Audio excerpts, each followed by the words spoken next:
नमस्कार विद्यार्थियों। आज का जो टॉपिक है वो बीकॉम पार्ट तृतीय वर्ष के विद्यार्थियों के लिए है और टॉपिक का नाम है अंतर्राष्ट्रीय व्यापार का एक सामान्य परिचय। इसमें हम निम्न बिंदुओं पर चर्चा करेंगे।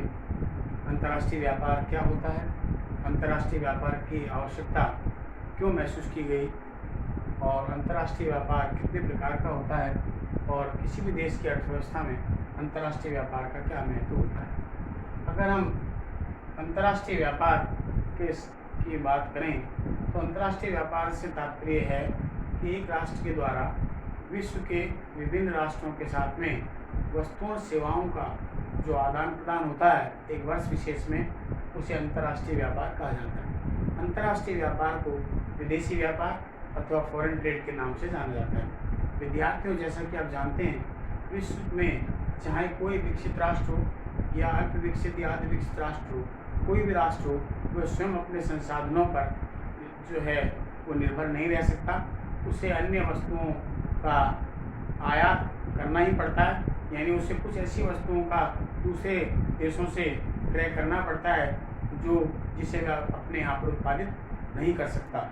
ऐसी स्थिति में अगर हम अंतर्राष्ट्रीय व्यापार की आवश्यकता की बात करें तो अगर हम इस अंतर्राष्ट्रीय व्यापार के विकास से पूर्व की अगर स्थिति देखें तो जो विकास के साथ साथ अंतर्राष्ट्रीय व्यापार की आवश्यकता महसूस हुई और जिसके लिए कुछ निम्न बिंदु हैं जिनके बारे में मैं चर्चा करना चाहूँगा, जो कि इसके लिए उत्तरदायी रहे हैं। सबसे पहला जो है कि डिफरेंट इन जियोग्राफिकल फीचर्स, यानी अंतर्राष्ट्रीय व्यापार का जो उदय हुआ उसका सबसे मुख्य कारण है कि विश्व के सभी राष्ट्रों की भौगोलिक परिस्थितियों में अंतर का पाया जाना। कुछ अलग अलग राष्ट्रों में प्राकृतिक संसाधन, वहाँ की जलवायु, वहाँ के पहाड़ पठार, नदियाँ, इस प्रकार जो हैं वो सब में भिन्नता पाई जाती है।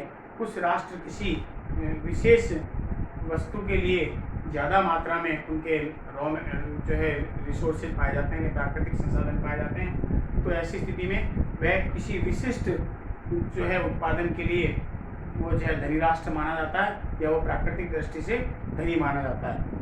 इसलिए जो है वह उस वस्तु का जो कि उसको कच्चे माल के रूप में प्राप्त हो रही है, इसलिए वह उस वस्तु का सर्वाधिक उत्पादन करता है और उस उत्पादन में से अपने देश की मांग को पूरा करने के पश्चात जो उसके पास सरप्लस बच जाता है वह उसे अन्य राष्ट्रों को निर्यात कर देता है। दूसरा जो मुख्य कारण है अंतर्राष्ट्रीय व्यापार का उदय होने का वो है लेबर डिवीजन एंड स्पेशलाइजेशन। देखिए, अंतर्राष्ट्रीय व्यापार की जब हम बात करते हैं तो दूसरा कारण है श्रम विभाजन एवं विशिष्टीकरण। श्रम विभाजन से तात्पर्य यह है कि योग्यता और रुचि के अनुसार कार्य को लोगों में बांट देना, वो श्रम विभाजन कहलाता है। और श्रम विभाजन का परिणाम विशिष्टीकरण के रूप में देखने को मिलता है। सभी राष्ट्र जो है वो अलग अलग दृष्टि से जो है विशिष्टता प्राप्त किए हुए हैं, यानी वे केवल उन्हीं वस्तुओं का निर्माण करना चाहते हैं जिन्हें वह कम लागत पर जो है अच्छी से अच्छी श्रेष्ठ वस्तु बना सके, जिसमें वह विशिष्टता प्राप्त कर लेते हैं। वे अपने संसाधन केवल उन्हीं वस्तुओं के उत्पादन पर लगाते हैं ताकि वे न्यूनतम लागत पर उत्पादन की सर्वोत्तम मात्रा प्राप्त कर सके। नंबर 3 जो कारण है वो है डिफरेंट इन कंपेरेटिव कॉस्ट, यानी तुलनात्मक लागत में अंतर का पाया जाना। देखिए, तुलनात्मक लागत का जो सिद्धांत है वो एक्सेल ओलिनिक के द्वारा दिया गया और अंतर्राष्ट्रीय व्यापार का उदय होने का सबसे मुख्य कारण है कि विभिन्न राष्ट्रों में तुलनात्मक लागत में अंतर पाया जाना। यानी अगर कोई एक राष्ट्र किसी वस्तु विशेष को अन्य राष्ट्रों की तुलना में कम लागत पर उत्पादित कर सकता है तो वह उसकी मात्रा अधिक बनाएगा ताकि वह अधिक मात्रा में उत्पादन करने पर अपने देश की आवश्यकताओं को पूरा करने के बाद दूसरी वस्तु का वो निर्यात कर सके, यानी वो अपने संसाधनों को ऐसी वस्तुओं के उत्पादन पर लगाएगा जिसे वह अन्य राष्ट्र की तुलना में कम लागत पर उत्पादित कर सके और ऐसी वस्तुओं को वह आयात करेगा जिसे वह अपने देश में न्यूनतम लागत पर उत्पादित नहीं कर सकता है। इस प्रकार लागत में तुलनात्मक अध्ययन करके वह किसी विशिष्ट वस्तु के उत्पादन में विशिष्टता प्राप्त कर लेता है। उसके बाद चौथा जो कारण है वो है कि व्यापार की शर्त के माध्यम से लाभ प्राप्त करना। देखिए, अंतर्राष्ट्रीय व्यापार में व्यापार की शर्त से तात्पर्य यह है कि अगर कोई राष्ट्र एक वस्तु विशेष का निर्यात करता है किसी अन्य राष्ट्र को तो उसमें कितनी क्षमता है कि उस एक इकाई के बदले वह दूसरे राष्ट्र से कितनी वस्तु का आयात कर सकता है, उसको उस अनुपात को व्यापार की शर्त के नाम से जाना जाता है। तो ऐसी स्थिति में कोई भी राष्ट्र अपनी उस वस्तु को जिसको वह न्यूनतम लागत पर उत्पादन कर सकता है, उस वस्तु को वो ज़्यादा से ज़्यादा मात्रा में बनाएगा, उत्पादित करेगा और उसे ऊंचे से ऊंचे मूल्यों पर अंतर्राष्ट्रीय बाजार में जिसकी मांग है वहाँ पर वो बेचना चाहेगा, ताकि वह अपनी व्यापार की शर्त को जो है वो पक्ष में कर सके या जो है फेवरेबल बना सके। अगर हम अंतर्राष्ट्रीय व्यापार के प्रकारों की बात करें तो ये 3 प्रकार की स्थितियाँ आपको देखने को मिल सकती है। सबसे पहला आता है निर्यात व्यापार यानी एक्सपोर्ट ट्रेड। निर्यात व्यापार से तात्पर्य है एक राष्ट्र के द्वारा विश्व के दूसरे राष्ट्रों को अपनी उत्पादित वस्तुओं का विक्रय करना, ये निर्यात व्यापार कहलाता है। नंबर 2 इंपोर्ट ट्रेड यानी अपनी आवश्यकता की संतुष्टि के लिए जब कोई राष्ट्र अन्य राष्ट्रों से वस्तुओं का आयात करता है या क्रय करता है, उसे आयात व्यापार के नाम से जाना जाता है। इसी का तीसरा जो पार्ट है वो री एक्सपोर्ट ट्रेड कहलाता है, यानी ये आयात व्यापार और निर्यात व्यापार का मिला जुला रूप है। यानी जब कोई राष्ट्र किसी दूसरे राष्ट्र से कच्चे माल का आयात करके उसे निर्मित माल में कन्वर्ट करके उस माल को अन्य राष्ट्रों को वापस निर्यात कर देता है, उसे री एक्सपोर्ट ट्रेड कहा जाता है, यानी पुनः निर्यात व्यापार कहा जाता है। और जापान जो है इसका बेस्ट एग्जाम्पल है। जापान एक ऐसा विकसित राष्ट्र है जो कच्चे माल के रूप में भारी मात्रा में अन्य राष्ट्रों से माल का आयात करता है और उसे निर्मित माल में कन्वर्ट करके विभिन्न राष्ट्रों को निर्यात करके अधिक से अधिक विदेशी मुद्रा का अर्जन करता है। उसके बाद अगला जो हमारा पॉइंट आता है वो है कि किसी भी देश की अर्थव्यवस्था में अंतर्राष्ट्रीय व्यापार का क्या महत्व हो सकता है। देखिए, जैसा कि मैंने अभी कहा विद्यार्थियों कि आज विश्व के चाहे विकसित राष्ट्र हों, चाहे वह विकासशील राष्ट्र हों, चाहे वह अर्ध विकसित राष्ट्र हों, वो स्वयं अपने ही संसाधनों पर निर्भर नहीं रह सकते, उन्हें अन्य राष्ट्रों पर निश्चित तौर पर निर्भर रहना ही पड़ता है। कारण ये है कि वह सभी वस्तुओं का अपने देश में उत्पादन नहीं कर सकते, क्योंकि सभी राष्ट्रों ने अंतर्राष्ट्रीय विशिष्टता प्राप्त कर रखी है और वे तुलनात्मक लागत के आधार पर अपने सिद्धांत को अपना करके अपनी वस्तुओं का उत्पादन करते हैं। सभी राष्ट्रों की भौगोलिक दशाएं अलग अलग होती है, सभी राष्ट्रों में प्राकृतिक संसाधनों की प्रचुरता अलग अलग पाई जाती है, इसलिए उन्हें निर्यात के साथ साथ आयात भी करना पड़ता है। तो किसी भी राष्ट्र के लिए अगर हम ये देखें कि उसकी क्या इंपॉर्टेंस हो सकती है, उसका क्या महत्व हो सकता है, तो ये निम्न बिंदु हैं जिससे ये हम स्पष्ट कर सकते हैं कि अंतर्राष्ट्रीय व्यापार का किसी भी देश की अर्थव्यवस्था में क्या महत्व हो सकता है। सबसे पहला है better utilisation of available resources, यानी अगर कोई भी राष्ट्र अगर अंतर्राष्ट्रीय व्यापार करता है तो वह अपने संसाधनों का बेहतर उपयोग करने में सक्षम हो सकता है, चाहे वो प्राकृतिक संसाधन हो, चाहे वो मानवीय संसाधन हो, चाहे वे पूंजीगत संसाधन हो। तीनों साधनों को एक साथ लगा करके वह अधिक से अधिक मात्रा में उत्पादन कर सकता है, क्योंकि वह अंतर्राष्ट्रीय मांग को पूरा करने के लिए उसे अपने उत्पादन की मात्रा को बढ़ाना पड़ता है और बढ़ाने के लिए उसे मानवीय संसाधन, पूंजीगत संसाधन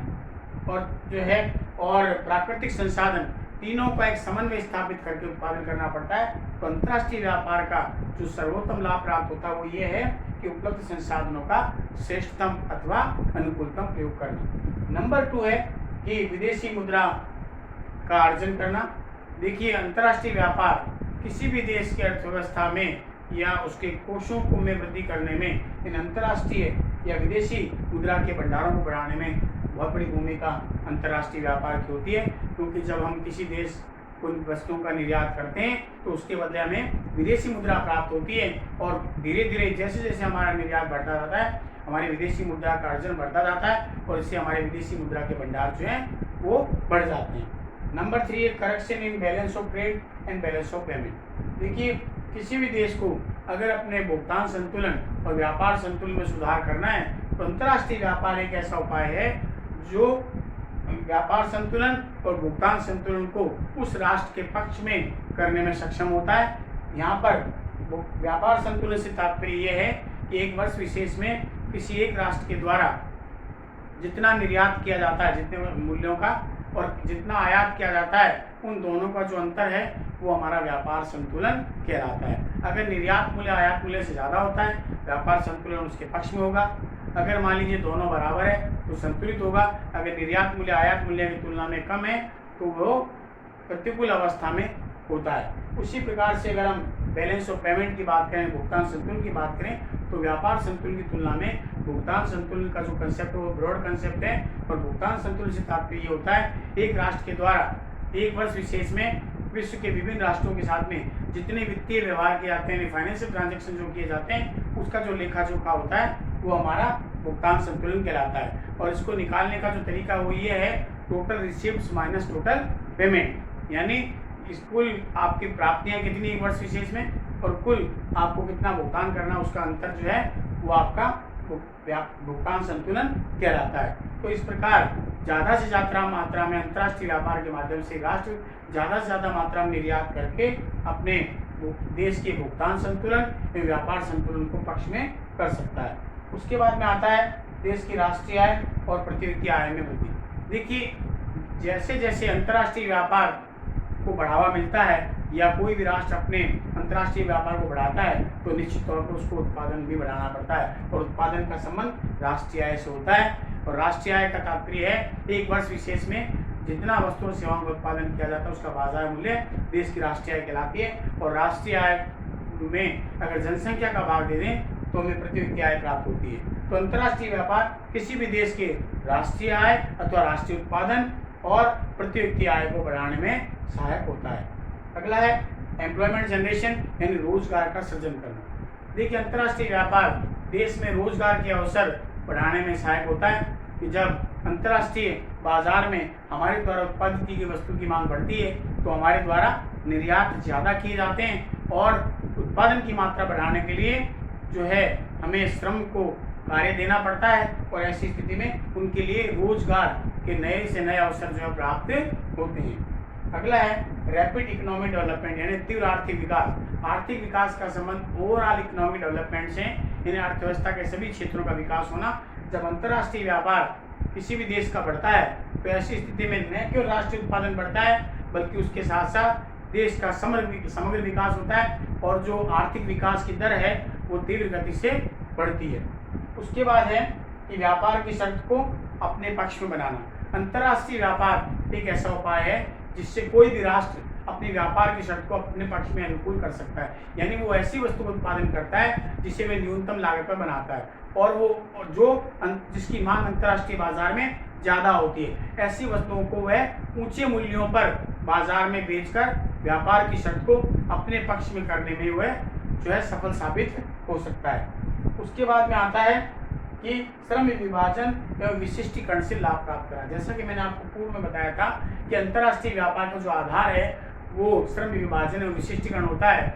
कोई भी राष्ट्र केवल उन्हीं वस्तुओं का उत्पादन करता है जिन्हें वह न्यूनतम लागत पर बना सकता है, यानी एक ही प्रकार की वस्तु को जब वो बार बार बनाता है तो उसमें वह विशिष्टता प्राप्त कर लेता है और विशिष्टता प्राप्त करने पर वह उसे न्यूनतम लागत पर अधिक मात्रा में बना सकता है जिससे उसको लाभ प्राप्त हो सकता है। इसलिए अगर कोई भी राष्ट्र श्रम विभाजन और विशिष्टीकरण के माध्यम से अगर अंतर्राष्ट्रीय व्यापार में लाभ प्राप्त करना चाहता है तो वह ऐसी वस्तुओं का उत्पादन करेगा जिसे न्यूनतम लागत पर उत्पादित किया जा सके।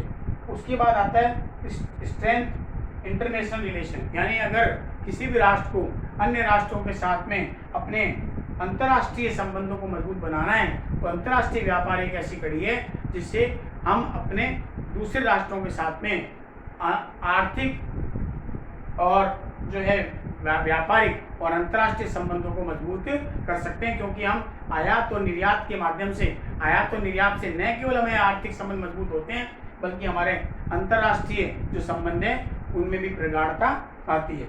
नेक्स्ट है helpful in the crisis time, यानी अगर कोई संकटकालीन समय है उस समय भी सहायता करने में अंतर्राष्ट्रीय व्यापार हमारी बहुत मदद करता है। आपने देखा होगा हर राष्ट्रों में नेचुरल कैलेमिटी यानी प्राकृतिक विपदाएं आती है, अलग अलग प्रकार की विपदाएं आती है और ऐसी स्थिति में उन विपदाओं का सामना करने के लिए अगर हमें किसी भी प्रकार की वस्तु की आवश्यकता है तो हम अंतर्राष्ट्रीय व्यापार के माध्यम से दूसरे राष्ट्रों से उन वस्तुओं का आयात करके उस संकट का हम जो है समाधान कर सकते हैं। नेक्स्ट है जो है लोगों के जीवन स्तर में वृद्धि। देखिए, अंतर्राष्ट्रीय व्यापार ने लोगों के जीवन स्तर में सुधार करने के लिए जो अपनी महत्वपूर्ण भूमिका अदा की है, क्योंकि अंतर्राष्ट्रीय व्यापार जितना बड़ा होता है उसमें प्रतियोगिता काफ़ी बड़ी होती है, जिसमें आप जिसको कट थ्रोट कंपटीशन कह सकते हैं, यानी गलाकार प्रतिस्पर्धा कह सकती है। और जितना कंपटीशन मार्केट में होता है उतना ही प्राइस जो है रिड्यूस होता है और उसका फ़ायदा जो है वो उपभोक्ताओं को मिलता है। वह न्यूनतम लागत पर श्रेष्ठ से श्रेष्ठ वस्तुओं का क्रय वो कर सकता है, और जब उसे बढ़िया से बढ़िया वस्तु न्यूनतम लागत पर प्राप्त होती है तो उसके जीवन स्तर में सुधार होता है। इस प्रकार अंतर्राष्ट्रीय व्यापार किसी भी देश के लिए, चाहे वे विकसित राष्ट्र हैं, चाहे वो अल्प विकसित राष्ट्र हैं, चाहे वो विकासशील राष्ट्र हैं, सभी के लिए जो है एक महत्वपूर्ण जो है व्यापार माना जाता है। इसके बिना कोई भी राष्ट्र अपने विकास की कल्पना नहीं कर सकता। धन्यवाद।